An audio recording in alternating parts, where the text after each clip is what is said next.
Ladies and gentlemen, good day and welcome to the Gulf Oil Lubricants India Limited Q2 FY22 earnings conference call hosted by Yes Securities India Limited.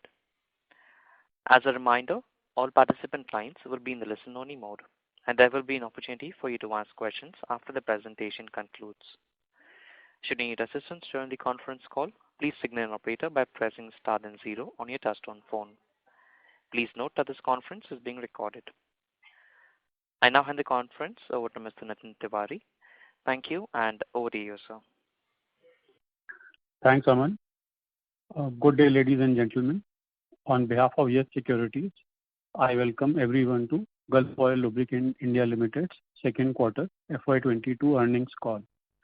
We have the pleasure of having with us today Mr. Ravi Chawla, CEO, and Mr. Manish Gangwal, CFO from Gulf Oil's management. I will now hand over the call to Mr. Chawla for his opening remarks, which shall be followed by a question and answer session. Over to you, sir. Thank you, Nitin. Good afternoon, good day to all the participants. Welcome to this quarter earnings call for Gulf Oil Lubricants India Limited. Let me start by wishing all of you a very happy new year and season's greetings. And of course, we had our board meeting last week, but we had Diwali break, so good to be back. Quarter three, what we are talking about, quarter two actually in terms of the financial year, has been a good quarter for us. Post the ebbing of the second wave towards the start of the quarter two, business has returned back to normal levels, and we are happy to share that we have delivered a 93% PAT growth over the quarter one, the June quarter sequentially, and we are showing strong sequential recovery across segments, despite a lot of challenges and cost pressures. And really, that's been really heartening for us, as we have seen that we have been able to improve our B2C sales. They were subdued in quarter one, and we have continued the strong growth in the B2B segment. And overall, we have achieved a double-digit volume growth over last year quarter two. And of course, the rising input cost and margin challenges remains a key focus area. And the series of pricing actions we took in the last few months has really helped us, and that is why you've seen the margins also going up to 14.5%, and on a like-to-like basis close to the band we normally want to be, which is 16 to 18. And this has really helped the company to regain its margin per unit of volume sold to a large extent. So overall a good quarter. I think the sales teams, the marketing teams, the support teams have made a good effort to take us to this level. In terms of segment-wise growth, what I'd like to share with you is that we have seen very good bounce back by the commercial vehicle oil segment, and where we got a double-digit growth, and a lot of marketing initiatives were also taken here. A lot of new initiatives in the passenger car motor oils, which opened up as urban centers started showing increasing traffic. That has really helped us to grow very aggressively as planned in the passenger car motor oil after many quarters. The strong growth on the industrial segment continues, and we have seen new customers, current customers using more both in auto ancillary, general engineering, metal, cement and construction. And really we've also been able to penetrate new segments, and happy to share that our industrial products have now received approval from one of the biggest thermopack manufacturers in the country. As we saw the vaccinations going up, everybody has had their vaccinations in the company. The sales teams could also move into the market, and we have seen a lot of below-the-line activations and other visits which have helped us to take the Gulf team out there in the market to make the growth happen. We'd also like to share with you that as an industry-first initiative where Gulf has always been ahead, we undertook free vaccination of over 10,000 truckers. This was part of our Suraksha Bandhan campaign we have done over the last 3 years, and this really goes well with our protection promise, which is Vachan Suraksha Ka, which is our brand benefit for Gulf Superfleet, which is the CVO which caters to many of the brands. And it received a very good response from the trucking community, from the media, and this has been really one of the good things that has happened, which Gulf has been able to touch the truck drivers, which did a sterling job of carrying the goods across when the pandemic was on. Many such campaigns, investments went in. Similarly, in our PCMO brand, Ultrasin Synthetic Engine Oil, which has a promise of smooth drive, we came up with a new brand property, which was, with celebrities. We had television channels like Zoom, which telecast, an interview and showed the benefit of, smooth drive. It has been really a good quarter for us, as we also inaugurated our new AdBlue section in our Chennai plant, which will cater to AdBlue requirements which are growing for our key customers and channels. We also had another section for manufacturing metalworking fluids in our Silvassa plant inaugurated. This metalworking fluid manufacturing section will enable us to increase presence in this value-added segment of the industrial category. As most of you are aware, our partnership with Chennai Super Kings is the longest standing brand partnership with any IPL team and brand in the history of IPL. And we were so happy to see that Chennai Super Kings went and won their 4th IPL title. This gave the brand a lot of visibility, and of course, the consistency with which they performed has given them the result like what we've been doing consistently. We also announced a tie-up with L&T's Construction and Mining Business Division to launch a range of genuine oils for the equipments and customers.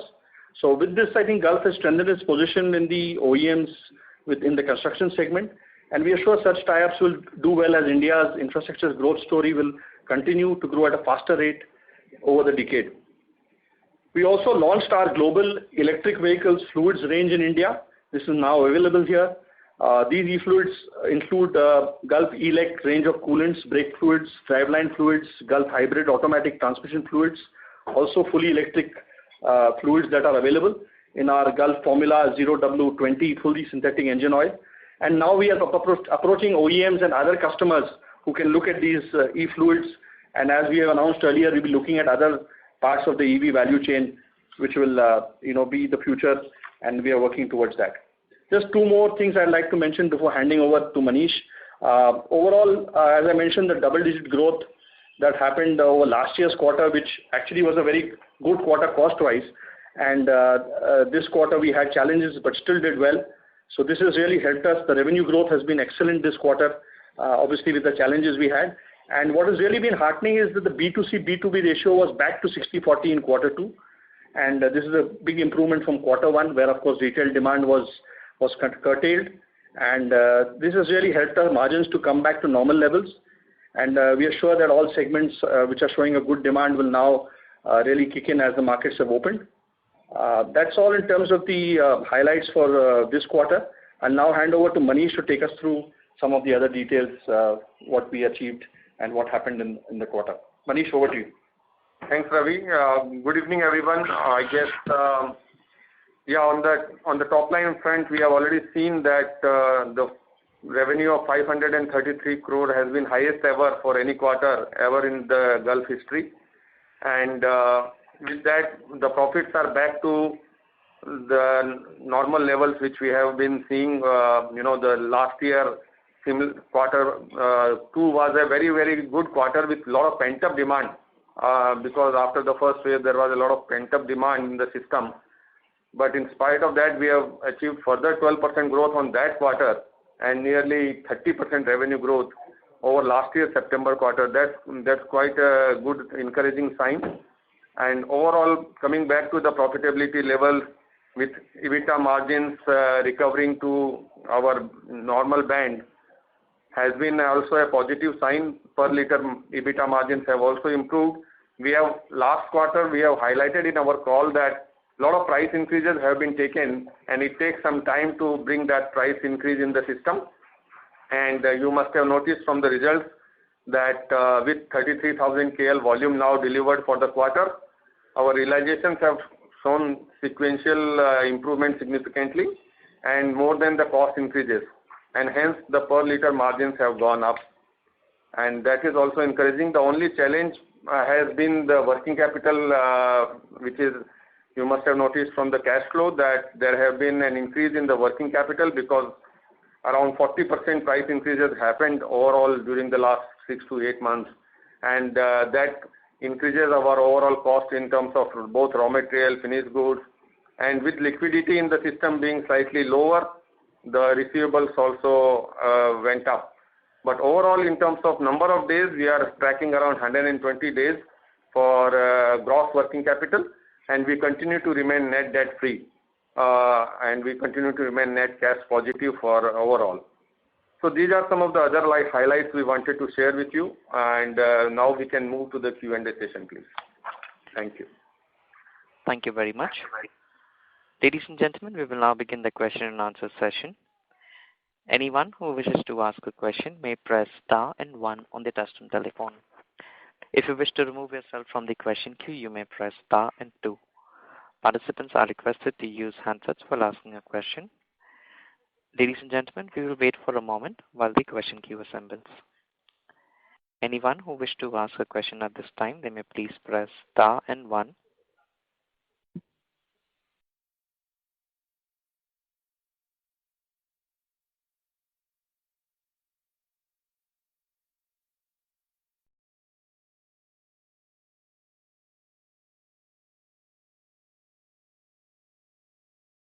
First question is from the line of Stuti Ahuja as an individual investor. Please go ahead. Hi, sir. Thank you for taking our questions. Can you please talk to the advertisement expenses of the previous quarter and the impact that you see on sales? So for quarter 2, we had close to 3% A&P on a higher revenue which has happened during the quarter. So we are spending now around 3% in the A&P. Okay, thank you so much, sir. Thank you. Thank you. Participants, please press star and 1 if you wish to ask a question.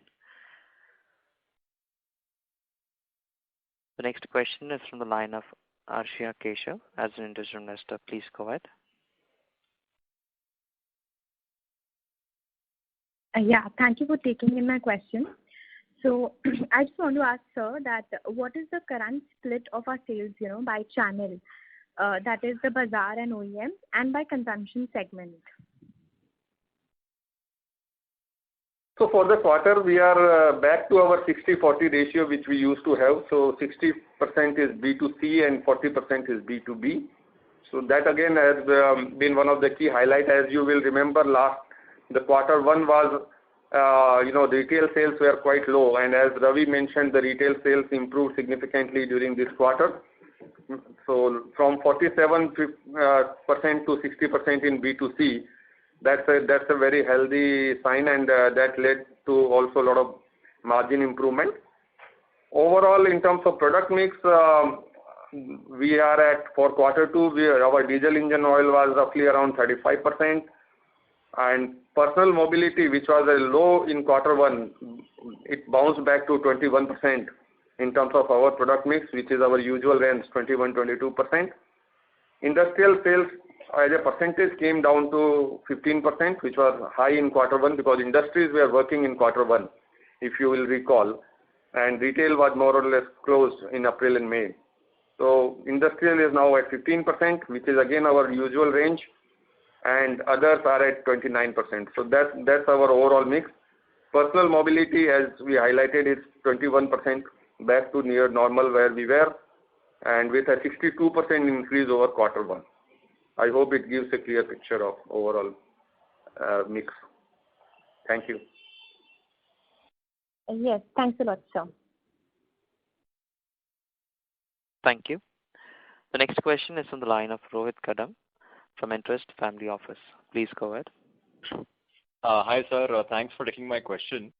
Could you give some color on the details on what parts of the value chain in EVs we are looking at, and how much can be the capital commitment here over the next 2-3 years?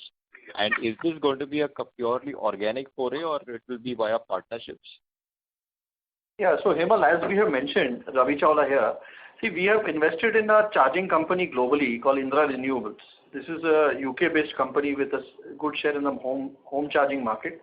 So this is our initial investment we have made. Even the Gulf Oil India entity, Lubricants India, has made the investment. So we are looking at the charging area, and India, obviously, the value chain is right from, the vantage points for us are our brand and our distribution. And definitely we are looking at the two-wheeler space. So we are looking at the car space for charging. And there are other places we also have, as you know, the traditional batteries. We are doing the VRLA batteries for motorcycle. So many parts of the value chain is being looked at. And once we are clear about the other investments, we will make a move and announce and share with you. But so far we have tested the Indra chargers in India.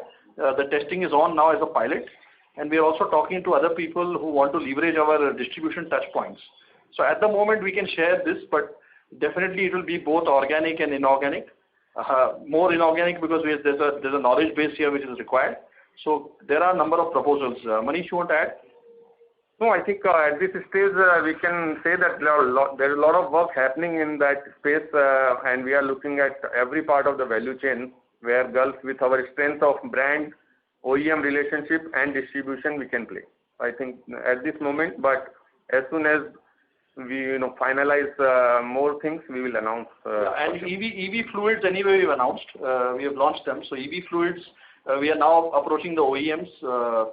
The two-wheeler, of course, is a similar fluid, but mainly the car OEMs which require specific fluid for the EV cars.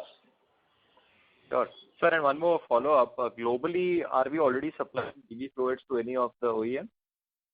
So currently we have launched it in Europe where the Western world is there. So we are in talks with various OEMs. Okay. Thanks, sir. That's helpful. Thank you. Thanks, Hemal. Thank you. The next question is from the line of Hemal as an individual investor. Please go ahead.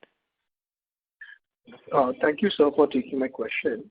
I just have a quick question on the base oil. Is the base oil prices stagnated, or are they moving up? Or if you can throw some light on that, would appreciate it. With oil prices keeping on moving up, that's one of the key concerns I'm sure you also share.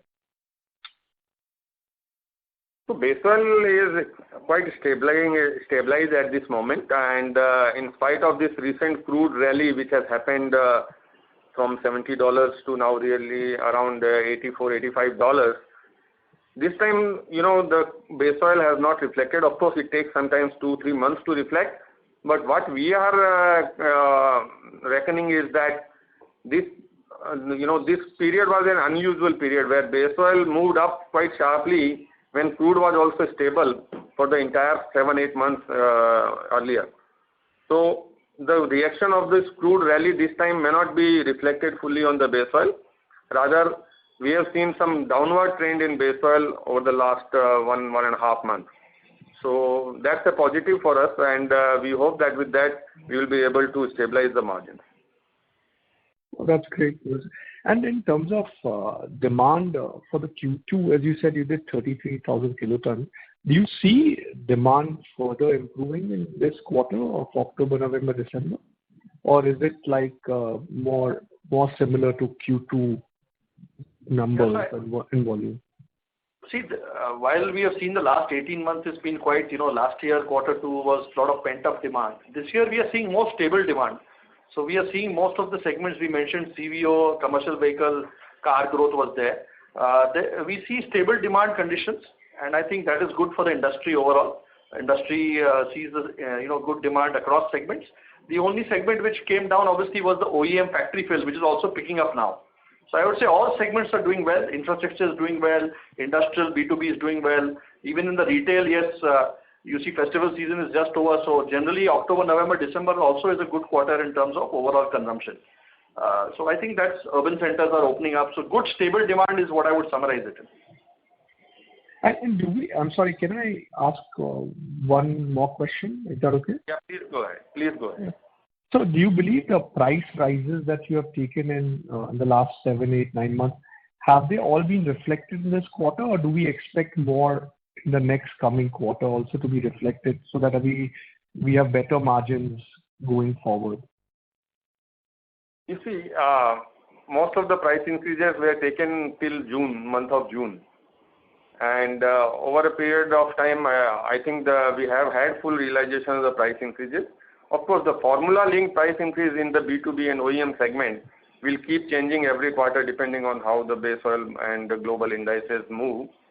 But in terms of, I think, retail, there has been a good improvement in the realization, and we have taken sufficient price increases to recover the cost. So you would say that pretty much all price increases is reflective in this quarter itself, right? We shouldn't expect any more due to price increases because due to the lag time you had explained last time that some would reflect in September and some would come in October, November. So that's the reason I'm asking the question. So it depends also on the product mix, where we are selling and what is the sale and from which quarters it is coming. So it's a combination of overall things, but I think yes, on the overall realization basis, we are almost there. few percentage point here and there, but overall we are already realized what is the maximum announcement of price increases which has been done. And so in battery, this quarter, how much was the revenue from the battery business? And what do we expect this year to close now with the battery? We were EBITDA positive, as I remember. Is it now getting towards more like a certain degree of objective-based margins that you may have? So overall, we continue to, in this quarter also, we are EBITDA positive in the battery segment. There have been some supply-related challenges during the quarter. And as we have been highlighting that we are acting very vigorously on localizing the production of batteries for us. But there have been some disruption in the supply chain in this quarter, and that is why. But with the impact of that also, we have remained overall in the positive territory on the EBITDA side of our battery business. And the sale number, sir, for the quarter? That is roughly around 18 crore. 18 crore. Okay. All right. Thank you, sir. Appreciate it. Thank you. Our next question is from the line of Amber Shakla as an individual investor. Please go ahead. Yes, sir. Thanks for the opportunity. So most of my questions have been answered. I just have one question. I mean, continuing on the previous one. So you just mentioned that we have already taken price hikes to the most of the extent. But do we see any impact on the volumes in this quarter? Sorry, your question is not clear. Impact on volume from what? Ravi just highlighted that this is a stable demand we are seeing right now. Okay. Okay, sir. Yeah. So just wanted to know. I mean, as you mentioned that most part of the price hike you have already taken.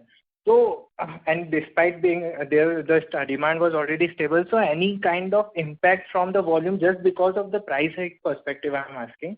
Although demand was stable, but if we take any such price hike in future in the coming quarters, will we see any such impact on the volumes? Currently, we are not anticipating any further price increases because, as I mentioned, the base oil has stabilized and rather showing some downward trend. Okay, sir. Thanks. Thank you. Thank you. Thank you.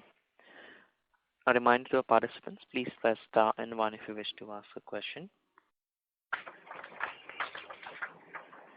Next question is from the line of Devrati Banerjee as an individual investor. Please go ahead. Yeah, congratulations for the good set of numbers, sir. So my question is on the battery segment again. So maybe a kind of a range % of gross margin that we do on battery segment. Will you be able to share that? No, it's such a small segment as of now for us in the overall scheme of things that sharing gross margin and all these are not likely to be beneficial to the overall interest of the business. But as I mentioned, overall we are EBITDA positive after creating a fantastic distribution, pan-India distribution in the battery segment, which we are going to leverage once we have these supply-related issues sorted out, as well as when we start having a local production setup. So these will give us a good boost because our brand is very well established and our distribution network is in place.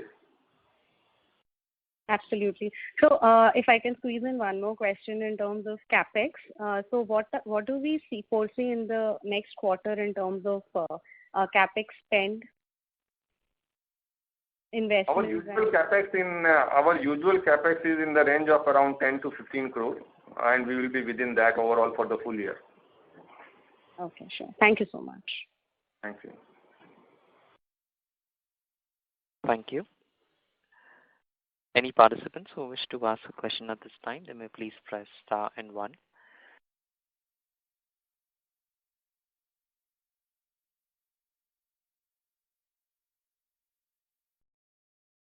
Next question is from the line of Hemal as an individual investor. Please go ahead. Thank you again. I just have one more quick question and a suggestion maybe is Since last quarterly earnings call, you had mentioned that, you don't see the lubricant market still existing for the next decade as electric vehicles pick up and still going there for a long term. Have we done any analysis to show us our hypothesis is accurate or correct, or something that you can share with investors in the next earnings call? Is that something that is feasible? Yeah, so Hemal, see, there is a company called Klein. They do research all over the world. They are quite an authority on this. So if you read their reports, it's available in terms of the growth of the market. So they have made reports recently when the EV vehicles, the discussion started. So it is also that which tells us not only our own analysis shows that the penetration of vehicles per se in India are going to grow with the automobile industry growth. If a percentage of them do shift into EV, yes, the growth what is going to go on for many, many years, we still believe 10 to 15 years there will be positive growth. And you see that is going to continue because the penetration of vehicles all across segments, equipments is going to go up in India. And as you know, most of the lubricant players and refineries and other people are adding capacities, right? Both for the oil products and base oils and lubricants. So there is obviously the growth which is predicted to happen in India. India is today the third largest market and continues to grow overall when the economy goes. So every segment, whether you take automotive, industrial, infrastructure, the consumption for lubricants is going to be required for the growth that is happening. Of course, electric vehicles will have an impact in certain segments, three-wheelers, two-wheeler, buses, and that is also factored in. But our studies clearly show that, indicate that the growth will continue for the next 10 to 15 years. Sir, the reason I ask is, because engine oil obviously is an important component that you sell. If that's withdrawn from the electric space, and on an average per vehicle, do you see like half of the volume is reduced, or is there a math to that if electric versus non-electric? You see the conversion ratios, the conversion ratio of electric versus IC engines. That is what will tell you the story, how it's going to unfold. Yeah, right now there are various assumptions by various people across various categories of vehicles in terms of penetration of electric vehicle. It will be anybody's guess how that in the actual scenario that will pan out. But we have made our own assumptions based on certain hypotheses and of course based on certain international expert authorities in the lubricant field. And we believe that the lubricant market is going to continue to grow. Also because of the two main factors which we have highlighted in the previous call as well, that the diesel engine oil, which is around 45% of the market in terms of overall lubricant consumption, plus the industrial segment, which is around 20-25% of the market. Both of these markets are more or less insulated from the electric vehicle thing. And in addition to that, the gear oil, greases and coolants, etc., which form another 20% of the market, are also going to be used, transmission oils, in EV vehicles, as well as in EV fluids. They will also come in as a certain percentage of the market. So overall, except certain segments which are like buses, etc., the overall market demand is going to remain there. And in the personal mobility space also, the speed of conversion will decide how much of that market is going to shift to EV and when. So overall, 80-85% of the market is still more or less, away from the EV hypothesis.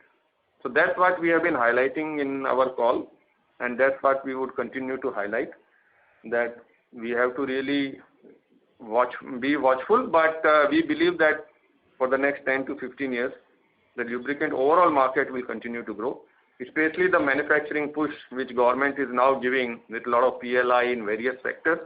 The manufacturing sector in India will outperform over the next decade. That will be a good demand booster for lubricant further. So, and actually my final question, this quarter, do you believe your any data on market share that you can share? I think the only thing we got from your other competitor was the last 2-year CAGR comparison between 2019 and 21. they had observed a pretty large double-digit growth in the volumes. And so, what would be your what's the understanding of your market share in this quarter? Would it be higher than 7.5 or like?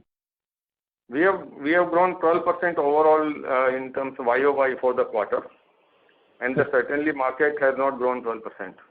Yeah, see, Hemal, Definitely we have got market share. Hemal, we have been growing 2 to 3 times the industry growth rate for many years now, over a decade. So our market share gain continues. Whether the market is growing, degrowing, we have been growing ahead of the industry. So if industry was -5, we've probably grown at a positive. So this has been the trend. We maintain it. Of course, we have still growth. We also see growth for us as a brand and as a distribution in all the segments we are in. So that has obviously been our endeavor to try to get that growth, minimum 2 to 3x the market growth. Okay, sir. Thank you. Thank you. Thank you. Next question is a follow-up question from the line of Devrati Banerjee. As an individual investor, please go ahead. Hi. My question was on the market share, and that's answered. So one quick question. So you said the revenue from the battery segment for the quarter was 18 crores, right? 18? Yes. Did I hear that right? Yes, okay. Thank yes. you. Thank you. A reminder to our participants, please press star and 1 if you wish to ask a question.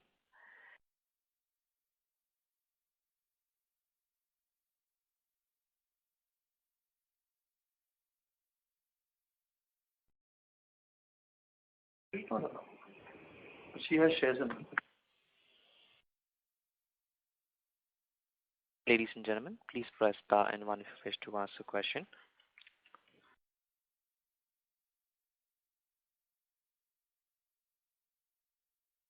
Ladies and gentlemen, as there are no further questions from the participants, I would now like to hand the conference over to the management for their closing comments. Thank you, and over to you, sir. Yeah. Thank you. I think, we are happy to report the results, and of course, we continue to strive to look at how Gulf Oil as a brand can grow. And thank you all for your support. I think as the closing remarks, I would like to say that, the market conditions are stable. The retail segment is now open, and we expect these demand conditions to remain stable. And as Manish explained, the stability in input costs are now visible. With the pricing actions in place, we hope that the margin levels will remain stable. And definitely looking at segments and our product mix improvements, this is where the endeavor will be as a team. Again, thank you very much for your support, and have a safe and prosperous season ahead. Thank you. Thank you very much. Ladies and gentlemen, on behalf of Yes Securities India Limited, that concludes this conference. Thank you all for joining us, and you may now disconnect your lines.